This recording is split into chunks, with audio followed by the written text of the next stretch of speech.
Hitno! Prvenstvo je upravo pred vratima, a emocije su već na vrhuncu.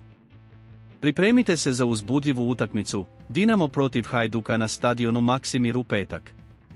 Imao sam jednu vest koja će vas potpuno izbaciti iz ravnoteže, dragi navijači. Ostanite povezani s našim kanalom kako biste saznali sve detalje i ne propustili nijedno ažuriranje o ovoj nezaobilaznoj utakmici. Prošlog vikenda Hajduk je doživeo gorak poraz u Superkupu sa minimalnim rezultatom 1:0. A da stvar bude gora, propustili su mnoge prilike za gol. Ovdje se postavlja pitanje, da li bi prisustvo Marka Livaje, junaka tima, promenilo tok ovog susreta. Međutim, kladionice imaju drugačije mišljenje.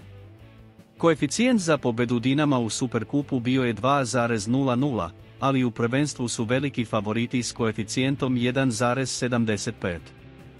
Sa druge strane, koeficijent za pobedu Hajduka značajno je porastao na 4,60. Ova razlika u klađenju nas navodi na pitanje, da li kladionice podcjenjuju snagu našeg tima? Da li ne uzimaju u obzir povratak Livaje u Hajduk? Odgovor će doći u petak, na stadionu Maksimir, u epskoj borbi između Dinama i Hajduka. Ne propustite ovo nadmetanje.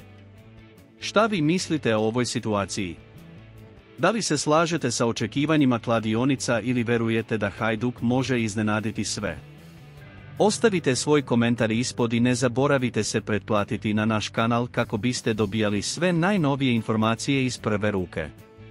Pratite ovo uzbudljivo putovanje. Hvala vam na gledanju i vidimo se sljedeći put.